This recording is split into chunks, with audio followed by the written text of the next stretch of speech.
Assalamu alaikum class, how are you all? Hope you all are fine and following these lectures. आज का जो हमारा lecture है वो आपकी यूनिट 5 से है. So let's start this lecture. बिस्मिल्लाहिर्रहमानिर्रहीम. आज का जो हमारा यूनिट है उसका नाम है वैरायटी ऑफ लाइफ. तो इसमें हम देखेंगे कि हमारी लाइफ के अंदर किस तरह से जो है वो डिफरेंट वैरायटीज़ हैं और जो है किस तरह डिफरेंट टाइप्स के ऑर्गेनिज़म्स इस वर्ल्ड में एग्जिस्ट करते हैं और किस तरह हमने उनको क्लासीफाई किया हुआ है. तो इसमें देखेंगे सबसे पहले हमारे पास है heading need of classification. Classification कहते हैं ऑर्गेनिज़म्स को मुख्तलिफ़ किस्म के ग्रुप्स में डिवाइड कर देना. तो अब हम इसमें देखते हैं कि हमें क्यों जो है क्लासिफिकेशन करने की ज़रूरत पेश आई है.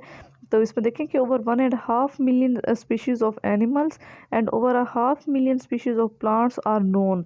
कि अब तक जो साइंस में तरक्की हुई है, डिस्कवरीज हुई हैं डिफरेंट, तो उससे पता चला है कि हमारे पास जो है एनिमल्स की तकरीबन 1.5 मिलियन वैरायटीज़ हैं और तकरीबन जो है 1/2 मिलियन जो है वो प्लांट की स्पीशीज़ हमारे पास मौजूद हैं.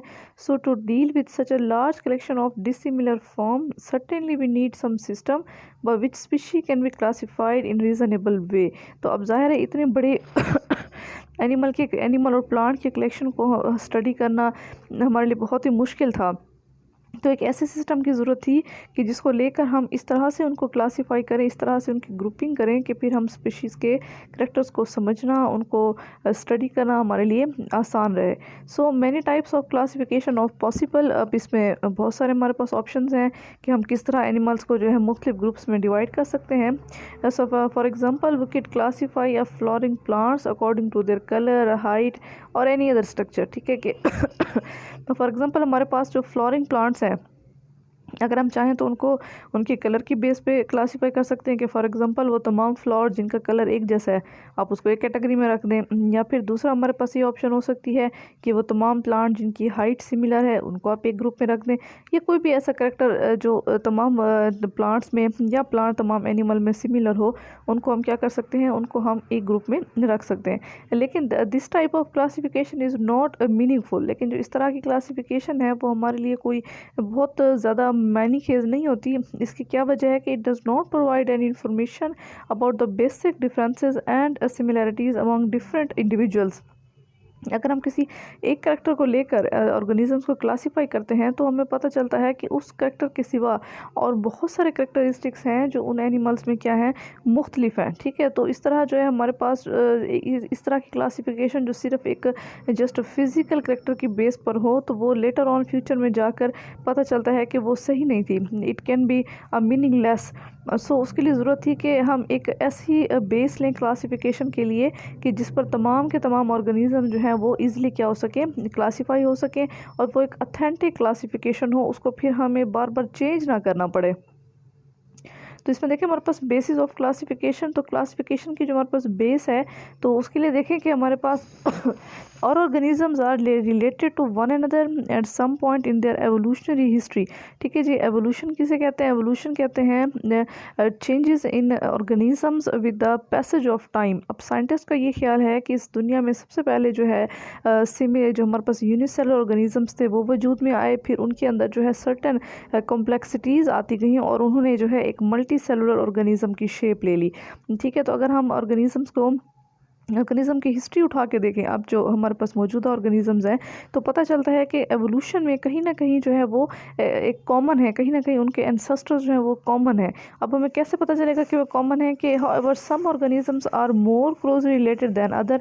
अब इसकी सबसे बड़ी मिसाल ये है कि हम जब अपने इर्द गिर्द मुख्तलिफ ऑर्गेनिज़म्स देखते हैं तो कुछ ऐसे ऑर्गेनिज़म्स होते हैं जो एक दूसरे से बहुत ज़्यादा सिमिलर होते हैं, एक जैसे होते हैं अपने करैक्टर के हिसाब से, और कुछ ऐसे ऑर्गेनिज़म्स होते हैं जो बिल्कुल एक दूसरे से क्या होते हैं, डिफरेंट होते हैं. ठीक है ना, डिफरेंट है वो एक दूसरे से. तो इसका मतलब ये है कि वो तमाम ऑर्गेनिज़म जो सिमिलर हैं, हो सकता है उनके एंसेस्टर से वो एंसेस्टर कहते हैं जो उनके फोर फादर्स थे, ठीक है, जहाँ से वो इवॉल्व हुए. ठीक है, तो मिसाल के तौर पे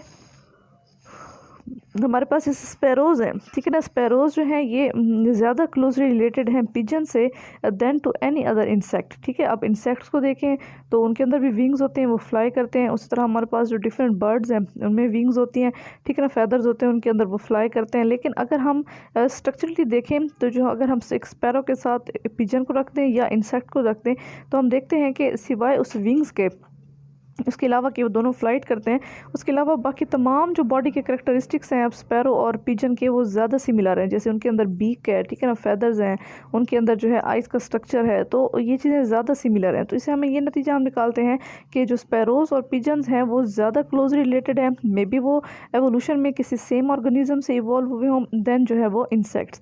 उसके अलावा आप देखें कि classification is based on relationship among individuals, that is similarity in form और स्ट्रक्चर। तो क्लासिफिकेशन जो है ऑर्गेनिज्म की जो ग्रुपिंग करना है, मोस्टली हम जो है डिपेंड करता है कि उन ऑर्गेनिज्म के दरमियान, उन इंडिविजुअल्स के दरमियान क्या रिलेशन है। और हम मोस्टली कोशिश करते हैं उनको एक ग्रुप में रखने से पहले हम ये देखते हैं कि उनकी फॉर्म में या उनके स्ट्रक्चर में कहाँ कहाँ सिमिलैरिटीज़ हैं, कहाँ कहाँ वो एक जैसे हैं। मोस्टली जिनकी फॉर्म एक जैसी हो या स्ट्रक्चर एक जैसे हों, तो उन ऑर्गेनिजम्स को हम क्या करते हैं, एक ही ग्रुप में रख देते हैं।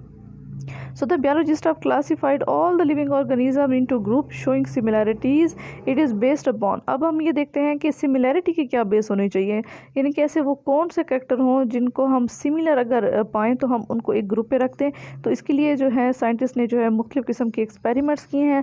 तो वो डिपेंड करता है, हमारे पास नंबर 1 हमारे पास है होमोलॉगीज़, ठीक है ना। होमोलॉगीज़ कहते हैं कि ऐसे ऑर्गेनिज्म जिनके जो स्ट्रक्चर्स हैं, उनके मुख्तलिफ़ ऑर्गन के स्ट्रक्चर्स क्या हों, सिमिलर हों। बेशक वो डिफरेंट फंक्शन परफॉर्म कर रहे हो लेकिन उनके स्ट्रक्चर अगर सिमिलर हैं तो आप उनको एक कैटेगरी में रख सकते हो। नंबर 2 जो है हमारे पास कंपैरेटिव बायोकेमिस्ट्री, ठीक है। बायोकेमिस्ट्री हम कहते हैं study of different chemicals in living organisms.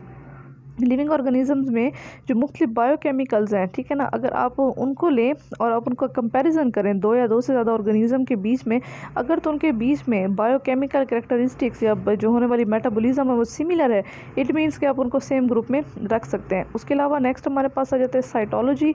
Cytology हम कहते हैं स्टडी ऑफ सेल्स को, ठीक है ना। आप उनके सेल्स को स्ट्रक्चर ऑब्जर्व करें, अगर उनके सिमिलर सेल स्ट्रक्चर हैं तो आप उनको सेम क्लास में रख दें। उसके अलावा जेनेटिक्स, जेनेटिक्स हमारे पास सबसे बेसिक एक आप कह सकते हैं कि एक हमारे पास फिनोमिना है जिसके बेस पर आप ऑर्गेनिजम्स को क्लासीफाई कर सकते हैं। तो जेनेटिक्स में हम किसको स्टडी करते हैं, इसमें हम स्टडी करते हैं जीन्स को, ठीक है। जीन्स हमारे पास क्या होती हैं, these are the part of DNA.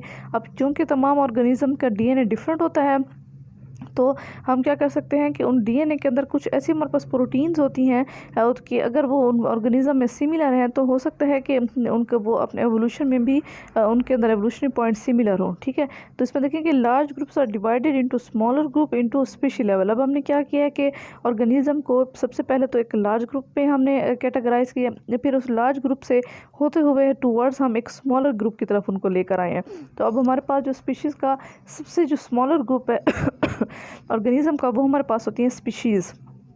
तो इसकी डेफिनेशन देखें कि species a group of natural populations which can interbreed freely among themselves and produce fertile offsprings but they are reproductively isolated from all other such groups in nature. के अब species क्या है, ये हमारे पास पॉपुलेशंस का एक ऐसा ग्रुप है जो एक दूसरे के साथ इंटरब्रीड कर सकते हैं।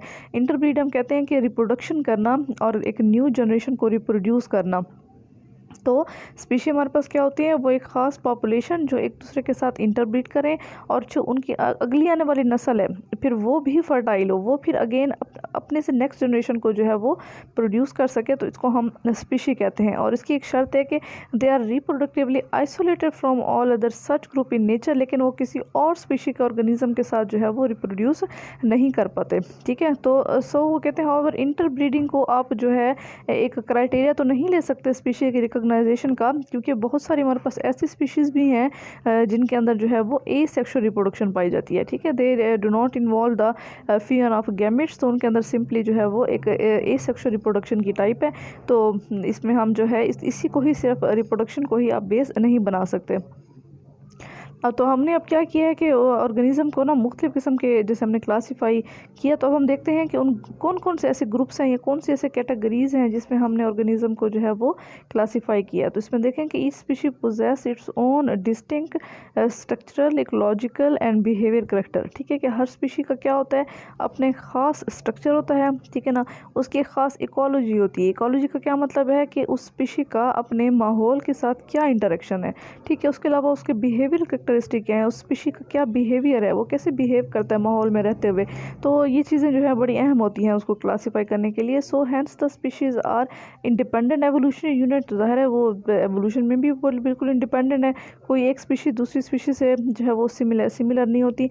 उसी तरह different species do not exchange genes between them, ठीक है, क्योंकि वो रिप्रोडक्शन नहीं करते। अब अगर मिसाल के तौर पे अगर हमारे पास एक स्पीशी है, ठीक है ना, उसको वो सिर्फ अपनी ही स्पीशी के ऑर्गेनिज्म के साथ क्या कर सकती है, रिप्रोड्यूस कर सकती है, और वहीं ही वो अपने जीन्स को एक्सचेंज करती हैं। तो ज़ाहिर है वो जब किसी और स्पीशी के साथ अपनी जीन्स को एक्सचेंज नहीं कर पाती तो इट्स नॉट पॉसिबल कि उसकी जीन्स कहीं और ट्रांसफ़र हो जाए। So since long living things are divided into two group. तो बहुत पहले जब एक क्लासिफिकेशन का फिनोमिना साइंटिस्ट के जहन में आया था कि ऑर्गेनिजम्स को क्लासीफाई कर लिया जाए, तो उन्होंने क्या किया था, उनको जो है दो किंगडम्स में डिवाइड किया था, प्लांट्स एंड एनिमल्स, ठीक है। तो नेक्स्ट जो किंगडम थे उनको मज़ीद फिर हमने स्मॉलर ग्रुप में डिवाइड किया, जिसको हम नाम दिया उन्होंने फाइलम का, ठीक है जी। अब फाइलम में देखें कि हमारे पास कुछ डिवीजन्स हैं, उसमें प्लांट्स हैं, एल्जी हैं, फंजाई हैं, हमने इनको मुख्तलिफ कैटेगरीज में डिवाइड किया है। जिसमें देखिए अब सबसे बड़ा हमारे पास फाइलम क्या हो गया, किंगडम, ठीक है ना। किंगडम के बाद आ जाता है हमारे पास फाइलम, ठीक है ना। फाइलम में उसको डिवाइड किया। फाइलम जो है उसको फिर मज़ीद हमने एक छोटे ग्रुप में डिवाइड किया, उसको हम नाम देते हैं क्लासेस का।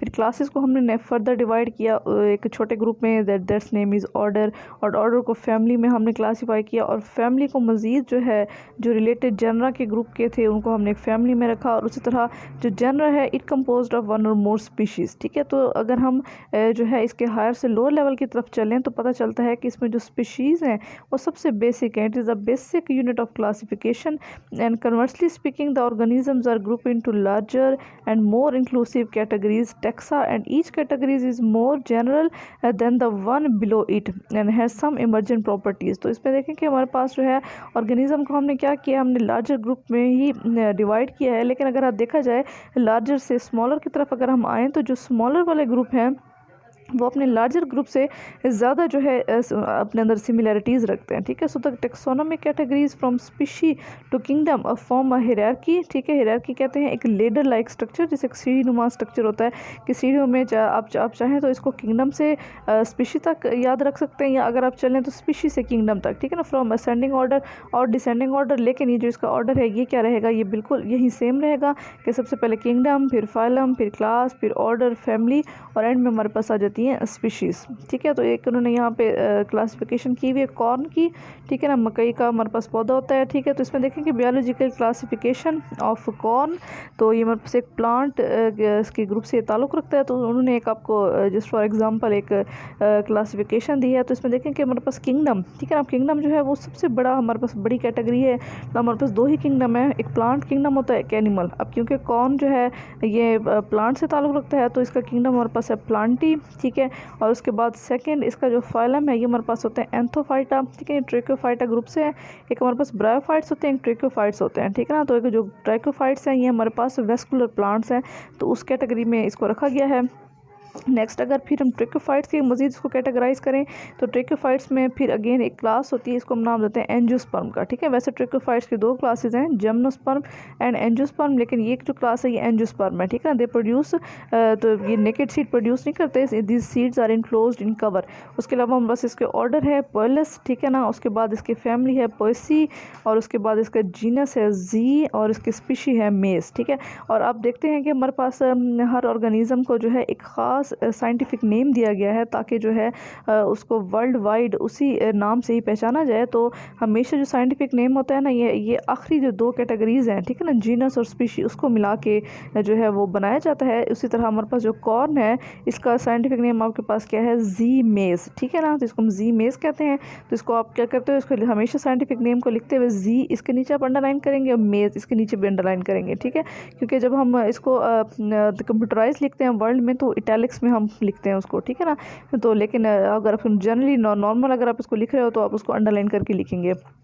तो उसके नीचे ये देखें कि एक बड़ी एक अहम लाइन इसमें लिखी हुई है कि members of lower category resemble one and other more than do the members of higher taxon. कि हमारे पास जो लोअर कैटेगरी के मेंबर्स हैं, अगर हम उनको देखें, जैसे मिसाल के तौर पर एक स्पीशी है, तो स्पीशी में ऑर्गेनिज्म एक दूसरे से ज़्यादा रिलेट करते होंगे बानिस्बत जब हम हायर टैक्सॉन की तरफ चलते जाएंगे, क्योंकि जब हम हायर टैक्सॉन की तरफ जाते हैं तो उसके अंदर जो है हमारे पास इंडिविजुअल के जो करेक्टरिस्टिक्स हैं वो बढ़ते जाते हैं। ठीक है, तो उसमें वो इतने रिजेंबल एक दूसरे से नहीं करते जितना कि हमारे पास जो लोअर टैक्सॉन के मेंबर्स हैं वो एक दूसरे से रिजेंबल करते हैं। ठीक है जी, होप सो आपको ये सारा टॉपिक समझ आ गया होगा। Thank you so much for watching this lecture and make sure your attendance and keep watching these lectures.